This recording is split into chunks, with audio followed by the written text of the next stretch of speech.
Assalamualaikum warahmatullahi wabarakatuh. Para pendengar yang terhormat, selamat pagi. Sekarang kita meneruskan lagi membicarakan tentang hal cinta atau mahabbah yang terpaku terhunjam dalam hati tiap-tiap orang sufi. Orang yang telah membersihkan jiwanya supaya lebih dekat dia kepada Tuhan.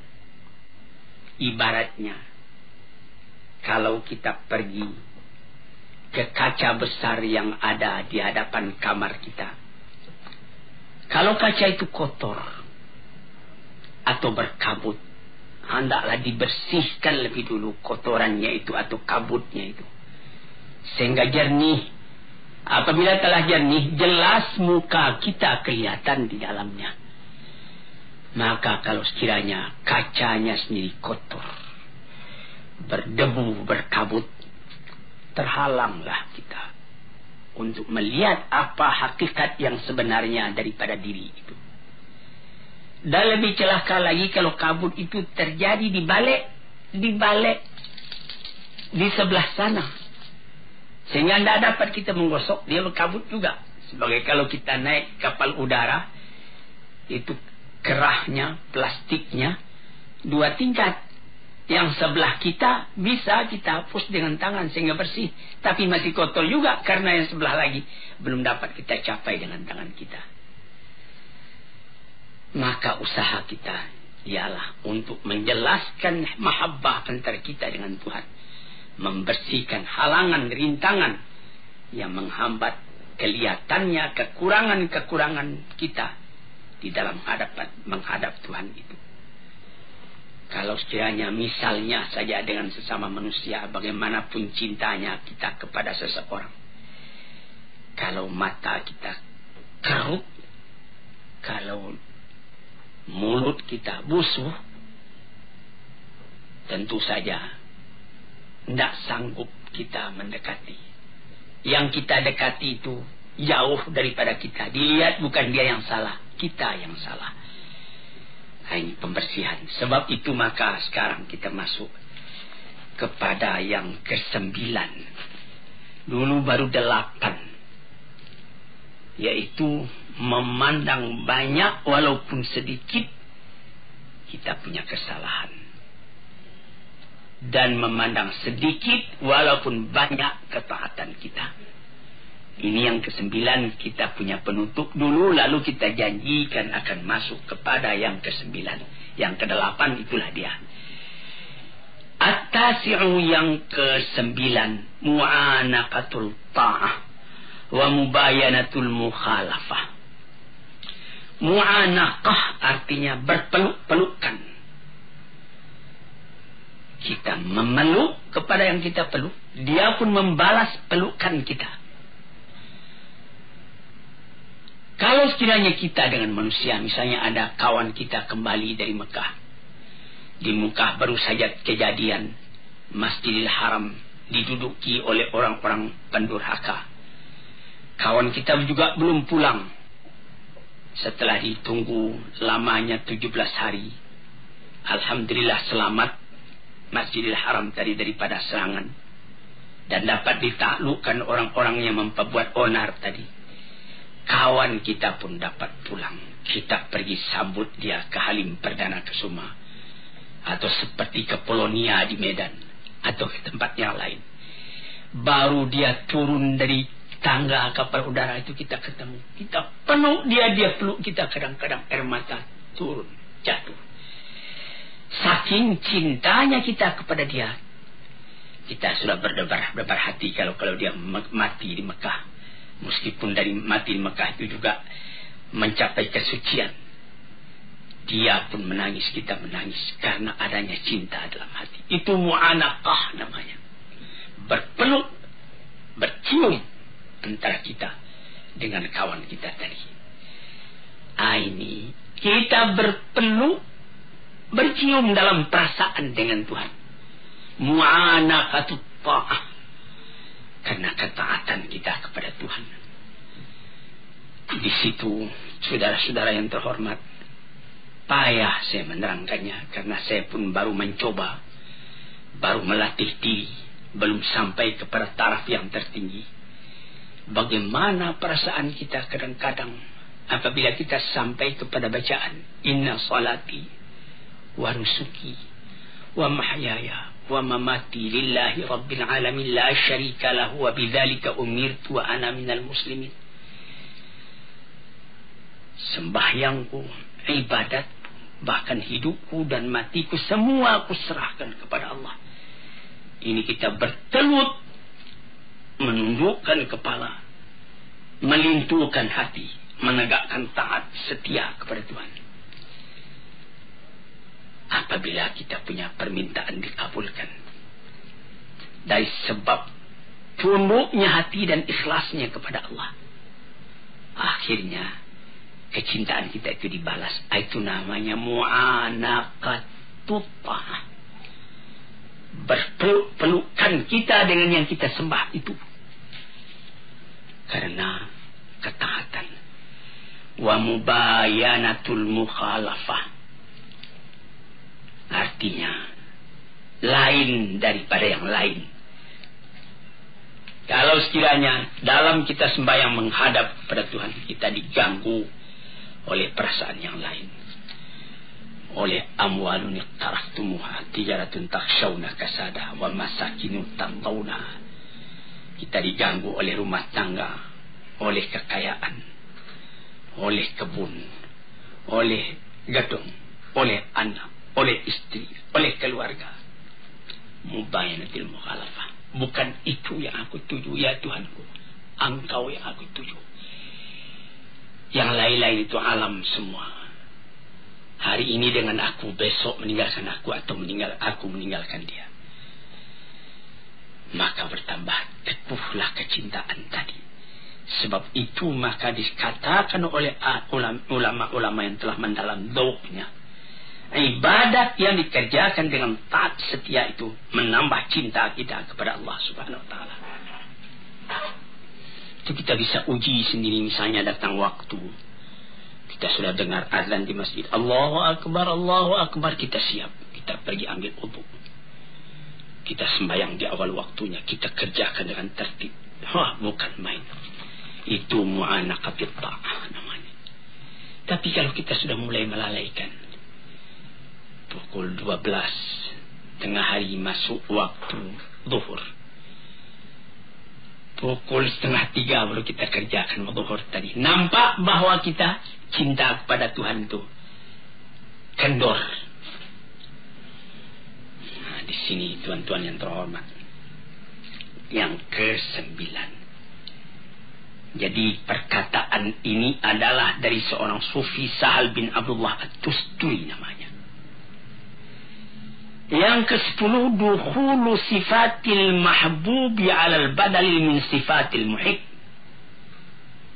Ini ada seorang sufi namanya Junaid al-Baghdadi mengatakan, yang mahabbah itu, cinta kepada Allah itu ialah masuknya sifat Tuhan yang dicintai itu ke dalam diri kita sebagai ganti daripada sifat yang mencintai, itu sifat kita sendiri. Ini lebih mendalam lagi perkataan dari Junaid al-Baghdadi ini, sehingga yaitu sebutan yang dicintai itu Allah, sifatnya Rahman, asma'nya Wadud, Ghafur, Jabbar, Qahar, 99 banyaknya, sama sekali memenuhi kepada hati orang yang mencintai, sehingga tidak teringat lagi yang lain melainkan dia. Kita mengenal kepada orangnya karena tahu akan sifatnya. Bertambah kita melihat akan sifat Allah di dalam alam. Bertambah kita tidak ingat lagi kepada alam, tapi kita ingat kepada Allah. Sehingga pernah dikatakan oleh Sufi, ketika Abu Yazid Bustami pergi tawaf, dan ketika dia pulang ditanyai oleh muridnya, apa yang Tuan rasakan? Mula saya masuk, saya lihat Ka'bah. Kemudian lama-lama tidak Ka'bah lagi yang saya lihat, saya teringat kepada Allah. Hilang Ka'bah. Saya masuk sekali lagi, sama ingat saya kepada Allah dan kepada Ka'bah. Tapi lama-lama Allah juga yang terbantang. Saya masuk yang ketiga kali, Allah yang kelihatan, lama-lama baru kelihatan Ka'bah. Saya masuk yang keempat kali, tidak saya melihat Ka'bah lagi, Allah yang kelihatan. Ini perkataan ahli-ahli tasawuf ini kalau kita dalami, kita alami, kita dalami dan kita alami, akan terasa dalam hati.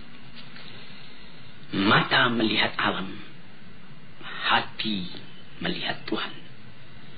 Sehingga kemana saja mata memandang, bukan alamnya nampak lagi, Allah yang kelihatan. Dari basar kepada basirah. Jadi katanya Junaid al-Baghdadi itulah mempengaruhi sebutan yang kita cinta itu, sifatnya, namanya di dalam hati kita. Sehingga tidak ada lagi yang lain melainkan itu yang memenuhi hati. Perasaan kita, penanggapan kita yang mempengaruhi ialah perasaan itu. Sehingga segala perasaan, segala penanggapan bertukar sama sekali. Menghadapkan Tuhan. Dengan demikian itu bertambah lama, karena latihan itu bertambah, bergantilah sifat kita yang tercela kepada sifat Tuhan yang terpuji, yang tercinta. Sehingga sesuailah sifat kita dengan sifat Allah ala taqatil basyariyah, atas kesanggupannya seorang manusia. Yang ke-12, antahibal kulla kaliman ahbabta fala yabqa laka minka syai'un. Engkau berikan keseluruhannya kepada yang engkau cintai. Ini adalah keinsafan belaka. Karena kalau kita fikirkan, tidak ada yang kita punya di dalam alam ini sama sekali kepunyaan Tuhan. Walaupun songkok yang kita pakai, baju yang kita pakai, celana, sepatu, arloji dan lain-lain yang lekat di badan kita ini, tambah kita dalami, ini sama sekali cuma pinjaman. Dengan takdir dan dengan izin Allah subhanahu wa ta'ala, saya bikinlah gubuk-gubuk saya di Kebayoran Baru.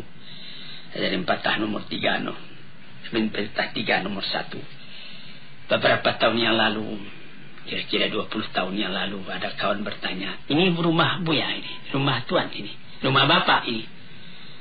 Saya bilang, bukan. Ini rumah Tuhan, dipinjamkannya kepada saya selama saya masih hidup. Atau barangkali juga masih saya hidup, sudah tidak saya yang punya lagi. Mengangguk kawan tadi. Lalu saya tuliskan, hadza min fadli Rabbi. Ini rumah adalah kurnia Tuhanku. Liyabluwani ashkuru am ashkur. Untuk menguji aku, syukurkah aku kepada Allah, am akfur, atau aku melupakan jasa Allah kepada aku. Jadi kufur namanya. Rumah tangga, sawah berjenjang, bandar buatan, mobil dan lain-lain sebagainya, itu pinjaman semua. Jangankan itu, nyawa kita sendiri pun pada hakikatnya bukan kita yang punya. Kenapa begitu? Yang kita punya kan kita menguasainya. Apakah Tuhan berkuasa atas nyawa Tuhan? Apabila maut datang, la yasta'khiruna sa'atan wa la yastaqdimun. Perintah Allah datang, Tuhan dipanggil ke hadratnya, satu saat tak boleh terkemudian, satu saat tak boleh terdahulu. Bukan atas kehendak kita, tapi atas kehendak Tuhan. Jadi dengan jalan seperti itu, kita pun insaflah. Karena memang tidak kita yang punya. Berikan semua kepada Tuhan. Tidak ada di tangan engkau suatu juga lagi, melainkan pinjaman dari Tuhan. Inilah perkataan dari Abu Abdullah Al-Qurashi, seorang sufi lagi. Demikianlah kata beliau tujuan cinta dan hukumnya. Berikan iradat engkau, kemauan engkau, kehendak engkau, perbuatan engkau, harta engkau, waktu engkau kepada Allah. kepada yang engkau cintai.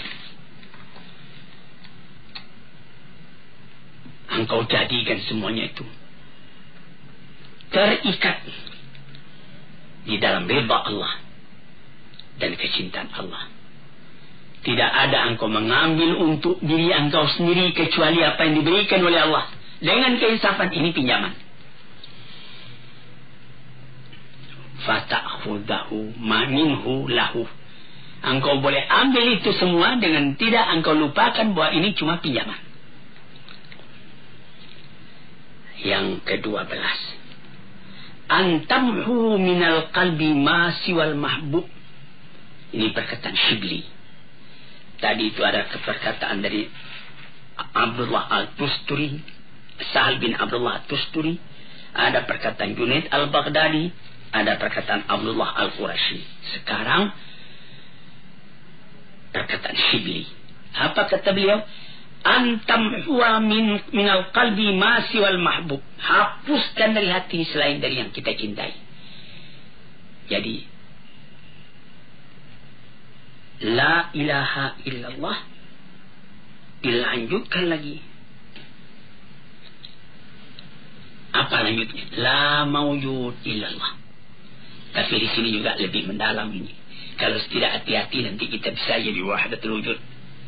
Tapi jangan mesti sampaikan, yaitu tidak ada yang ada ini kecuali Allah punya.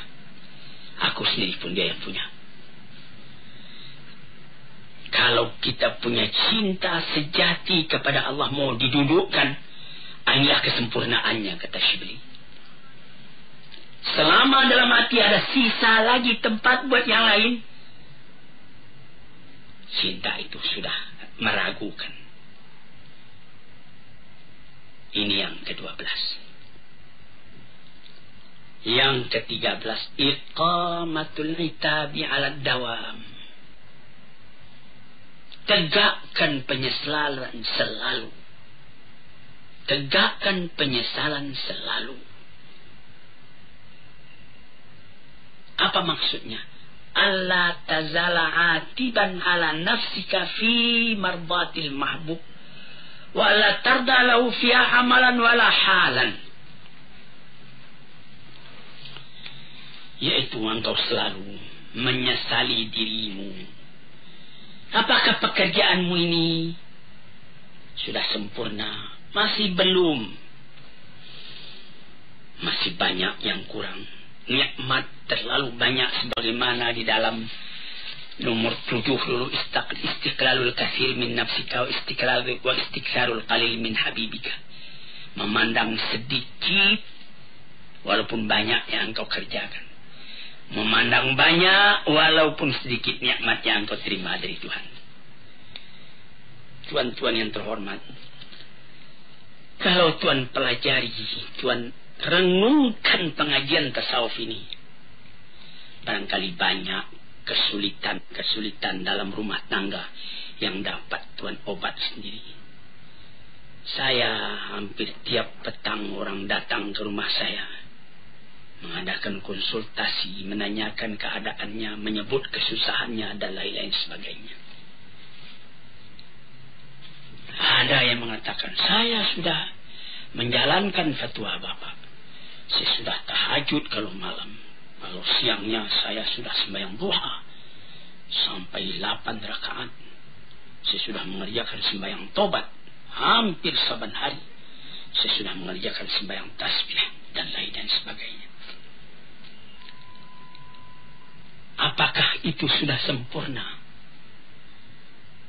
Nah, disinilah kajian ke-13. Selalu tanyai diri.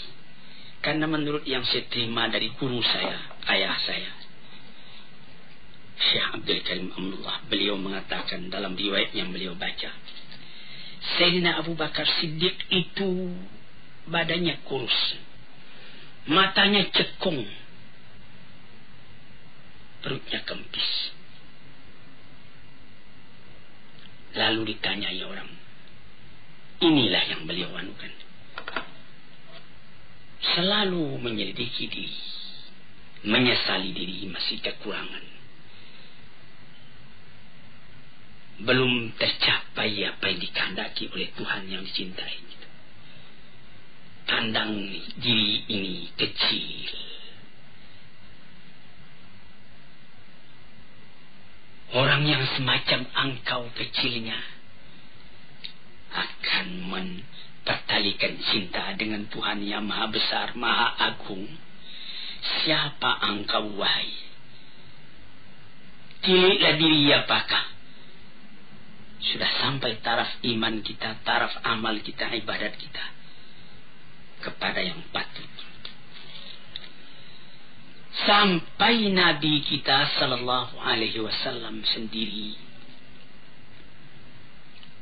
saban malam beliau tahajud. Siti Aisyah juga tahajud.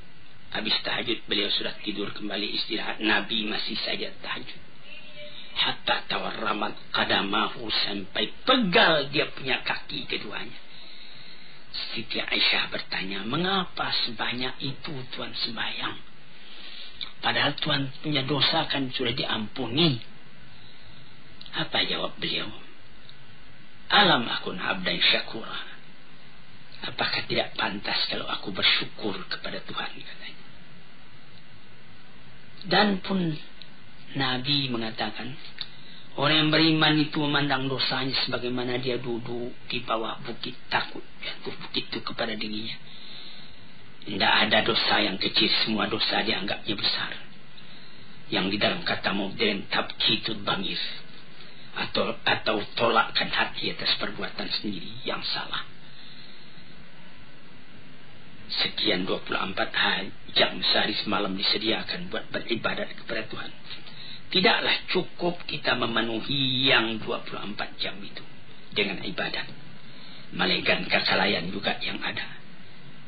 Kita sembahyang, tapi kita berjalan lagi, kita bekerja lagi. Memang Tuhan juga yang menyuruhkan.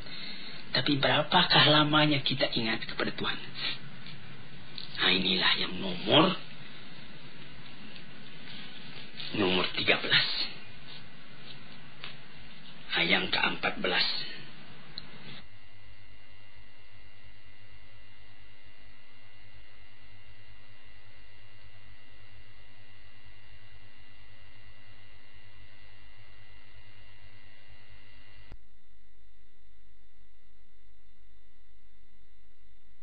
Tughara 'ala al-mahbub an yuhibbahu mislak. Ini perkataan Syibli juga. Apa katanya? Engkau cemburu kepada Tuhan yang engkau cintai itu. Kenapa? Orang yang semacam engkau mencintainya. Memandang hinanya, kecilnya diri, sebagai sambungan penjelasan dari nomor 13 tadi. Ghirah. Apakah baru yang saya dapat kerjakan dalam umur yang terbatas ini, dalam tenaga yang terbatas ini, dalam angan-angan yang menggeret langit, tetapi kita tidak dapat terbang ke udara. Jadi terpandang besarnya Tuhan, terpandang kecilnya diri, dan diri yang kecil itu tidak dapat melepaskan diri dari rahmat dan nikmat Tuhan. Apakah usahaku membalas kesalahan yang begini saja kepada diri? Ini salah satu kemajuan dalam rohani manusia. Sekian dulu, nanti lain hari kita sambung lagi. Assalamualaikum warahmatullahi wabarakatuh.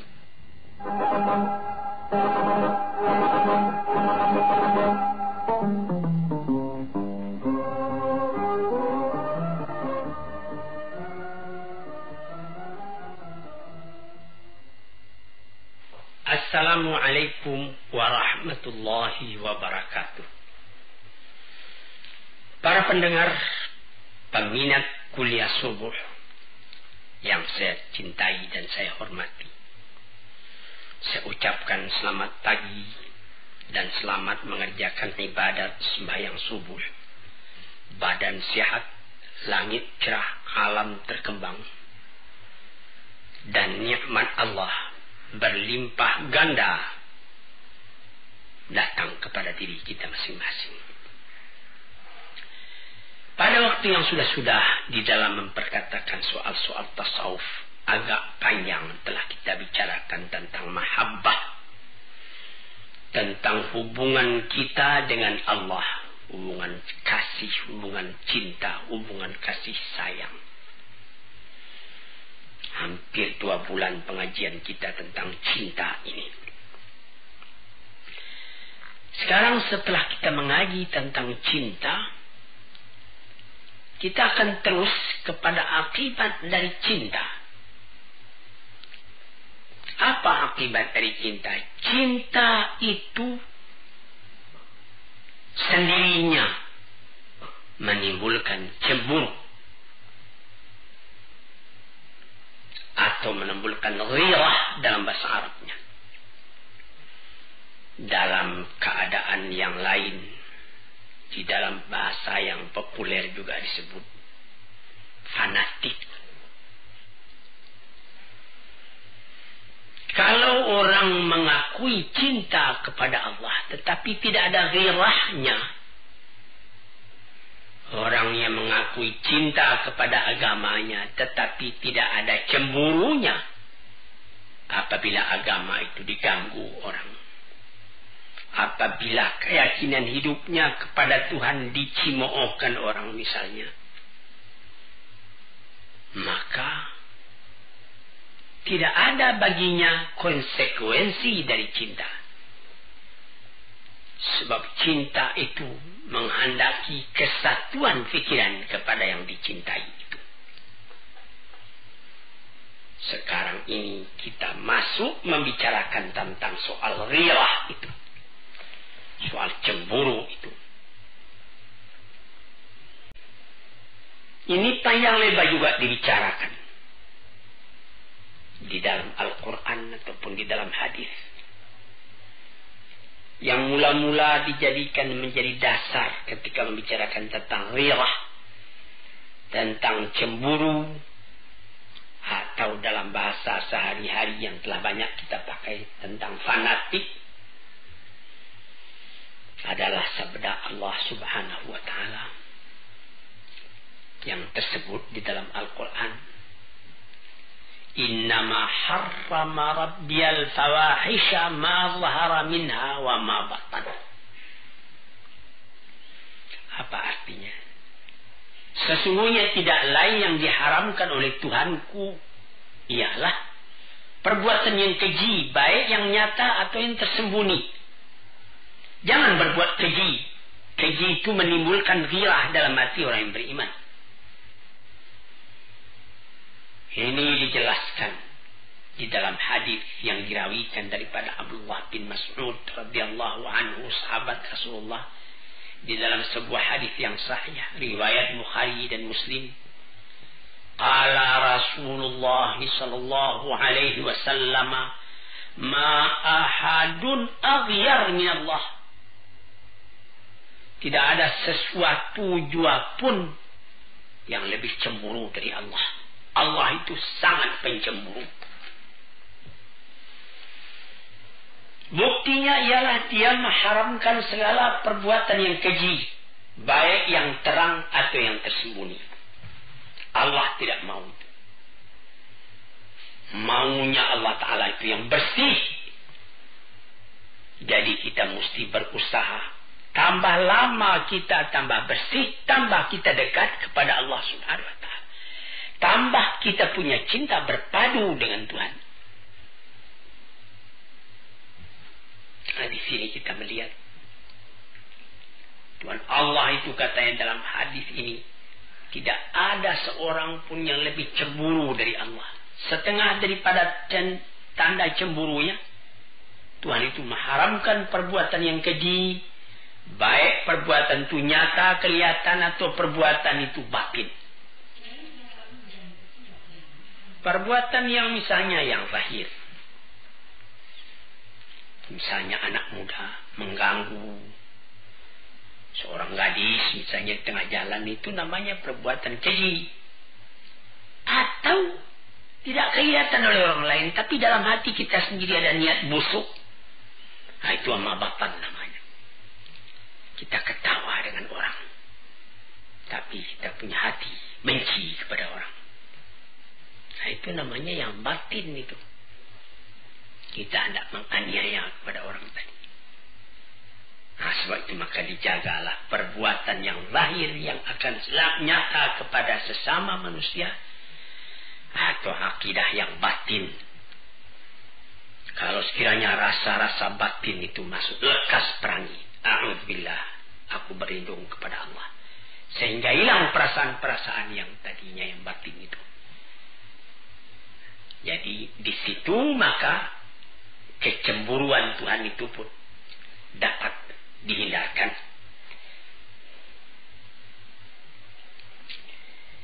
Lantas kemudian sambungan hadis, wa ma ahadun habba ilahi madah minallah wa min ajli dzalika asna ala nafsihi. Tidak ada seorang pun yang lebih suka akan pujian melainkan Allah. Sehingga beliau sendiri pun asna ala nafsihi, memuji kepada dirinya. Jadi bagi Allah bukanlah namanya tawadhu, merendahkan diri kalau dia dikatakan Allahu la ilaha illa ana. Saya yang Tuhan, tidak ada Tuhan yang lain. Itu bukan kesombongan. Tapi itu adalah daripada alamat kecintaannya Tuhan kepada pujian atas perbuatan Tuhan itu. Dan memang tidak namanya mengambil muka. Kalau kita lihat keindahan alam lalu Tuhan kita puji. Alhamdulillah, segala puji bagi Allah Rabbul Alamin. Rabbil Alamin, Tuhan dari seluruh alam ini. Maka Allah pun memuji kepada dirinya. Kemudian itu ma ahadun ahabba ilayhi al-'udhr min Allah. Dan tidak ada seorang pun yang lebih disukai daripada orang yang merasakan kekurangan pada dirinya, mengakui kekurangan itu. Tuhan Allah tahu kekurangan kita itu, kelalaian kita itu, tidak tahu jalan. Maka dibuktikan oleh Tuhan hal itu dengan mengirim rasul-rasul. Dikirimnya rasul-rasul sejak dari Nabi Adam atau Nabi Nuh sampai kepada Nabi Muhammad sallallahu alaihi wasallam, menunjuki kepada manusia jalan yang harus ditempuh di dalam kehidupan dunia ini.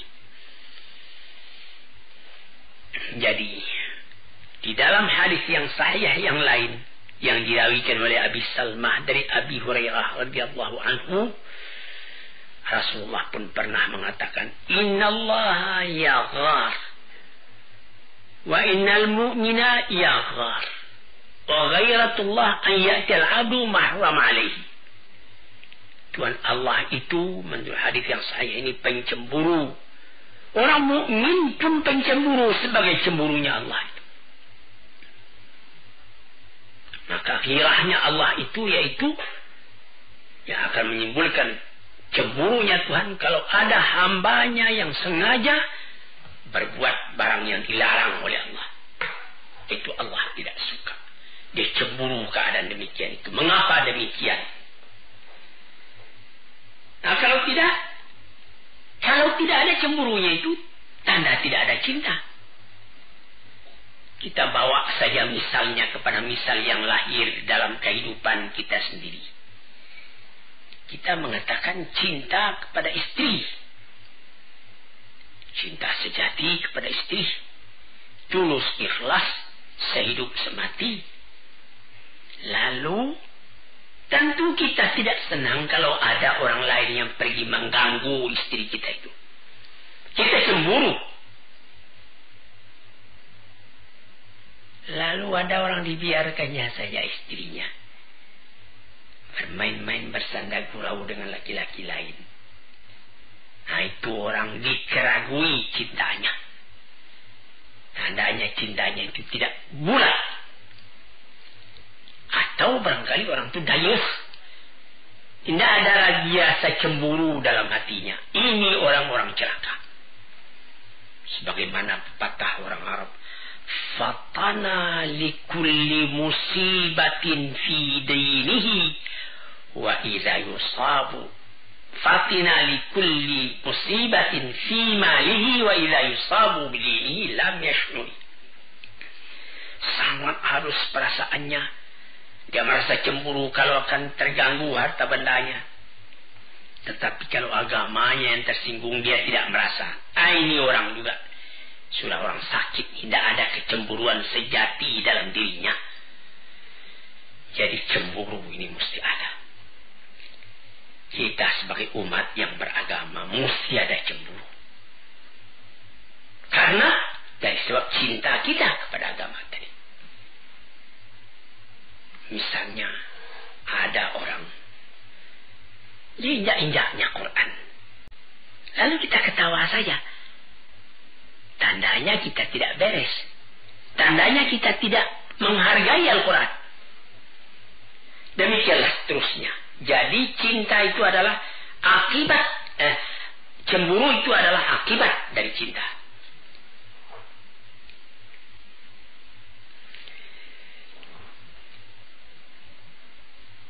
Termasuk di dalam cinta itu disebutkan di dalam surat dalam Quran, wa idza qara'tal qur'ana ja'alna bainaka wa bainal ladzina la yu'minuna bil akhirati hijaban mastura. Nah, ini orang yang tidak timbul cemburu dalam hatinya. Apabila engkau baca Al-Quran, kami jadikan di antara engkau dan di antara orang-orang yang beriman, yang tidak beriman kepada hari akhirat, ada dinding penutup. Ya, benar. Misalnya orang yang beriman didengarnya Al-Quran. Wa idza tuliyat alaihim ayatuna zadathum imana. Apabila dibacakan orang kepadanya ayat Al-Quran, bertambah imannya.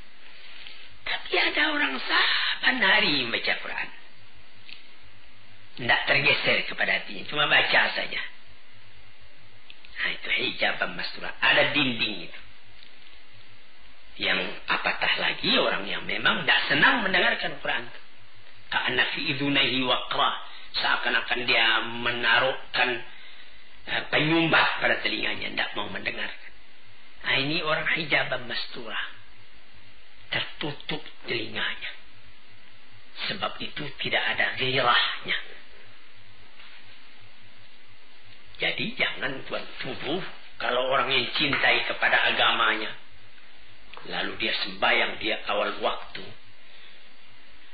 atau dia dalam perjalanan, hari sudah sore, waktu asar sudah hampir habis. Sebagaimana saya baca di dalam satu surat kabar, beberapa orang pengembara di London, dia mau berangkat ke tempat lain, waktu asar sudah hampir habis. Dia sembahyang di Hyde Park. Dia sembahyang menjamak. 2 rakaat zuhur, 2 rakaat asar, karena dia adalah musafir. Tidak peduli dia apa, dia ditonton orang, tidak apa. Karena ghirahnya kepada agamanya. Jadi ini ujian ini. Apakah engkau cinta? Sebagaimana kaji kita yang sudah hampir 2 bulan yang sudah. Ya, saya cinta. Apa engkau ada cemburu? Oh, tidak. Tidak ada cinta engkau kalau begitu keadaannya.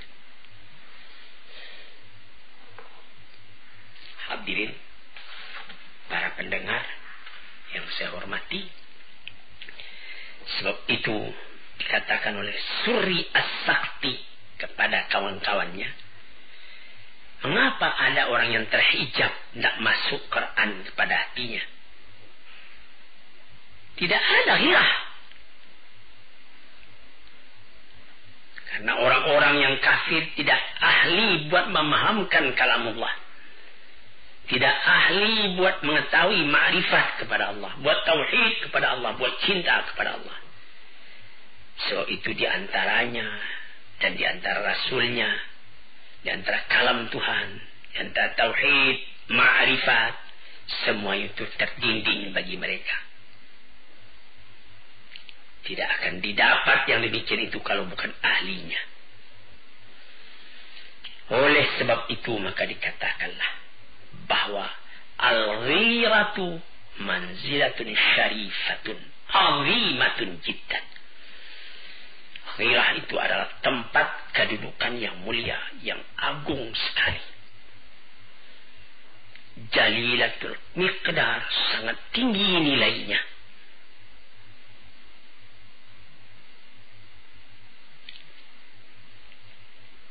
Nah, di situ. Jadi ghirah itu yaitu tidak suka dicampuri, tidak suka diganggu gugat hubungan kita yang begitu mesra dengan yang paling kita cinta. Dan sangat kita menjaga agar cinta yang menghubungkan kita kepada yang kita cintai itu, yaitu kepada Allah Subhanahu wa ta'ala, tetap melekat kepada kita. Jangan terganggu oleh yang lain. Nah, disitulah maka dikatakan bahwa ghirah itu yang pertama sekali ialah ghirah kepada diri kita sendiri, kepada hati kita sendiri. Apakah baru yang dapat kita kerjakan buat mencapai cita kita mendekati Allah? Di manakah kekurangan kita? Bertambah kita banyak memikirkan itu, bertambah menyesal kita kalau ada kekurangan, bertambah kita buru lagi, menambah lagi, menjauhi sifat-sifat yang tercela, memenuhi diri dengan sifat-sifat yang terpuji. Itulah ghirah yang menjadi keistimewaan dari jiwa yang suci, yang bersih, yang tinggi.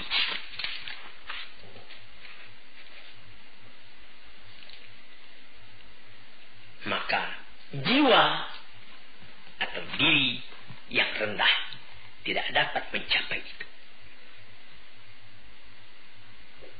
Menurut kemuliaan diri dan ketinggian cita-citanya, disitulah letak ketinggian yang akan dicapai pula oleh tingkat ghirahnya itu.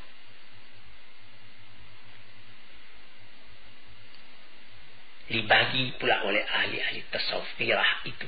Ghirah Allah kepada hambanya dan ghirah hamba terhadap Tuhannya. Bagaimana ghirah Tuhan terhadap kepadanya, kepada hambanya? Yaitu bahwa Tuhan tidak suka kalau Tuhan itu dipersekutukan dengan yang lain. Tidak ada yang lain yang dapat engkau persekutukan, engkau samakan dengan Allah. Satu, ahad. Sehingga Bilal bin Rabah, ketika dia sudah dijemur di cahaya matahari, dihimpit badannya dengan batu, cuma tunjuknya saja yang bergerak, cuma tinggal tunjuk. Ahad, Allah satu, Allah satu. Nah, itulah. Di dalam badan menderita, hati senang karena teguhnya yang ghirah kepada keinginan. Hadirin, nah bagaimana pula ghirahnya Tuhan kepada hamba, kepada Tuhannya? Ghirah kepada dirinya dan ghirah kepada orang lain. Adapun ghirah kepada Tuhannya, tidak dia jadikan amalnya, perkataannya, ahwalnya, waktunya, nafasnya selain untuk Tuhan. Dan kalau ada orang lain yang mengganggu hubungan dengan Tuhan itu, timbul marahnya. Dan dia tidak mau kalau haknya dengan Tuhan itu dipandang enteng oleh orang yang memandang enteng. Hadirin yang terhormat, kita habisi hingga itu dulu. Agak 2-3 kali lagi kita bicarakan pula tentang hal ghirah itu. Ghirah akibat daripada mahabbah. Assalamualaikum warahmatullahi wabarakatuh.